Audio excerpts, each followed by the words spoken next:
Uy, Esteban, Oy, Otoy, ba't bumalik ka?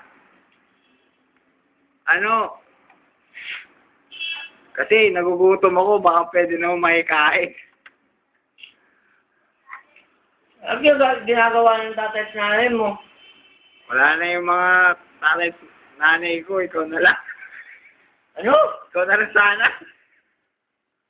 Ano gumawa ng plangong? Mga plangong. Hindi gusto ko ikaw magsilbi sa akin. Ano?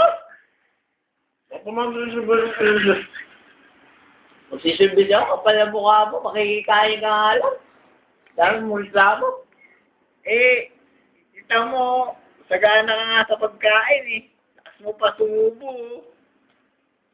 Kasi kailangan yan kasi meron akong nabasa sa isang libro na pag isang tao palaging ginagamit ng utak, kailangan niya ng maraming pagkain kasi palaging nagugutom.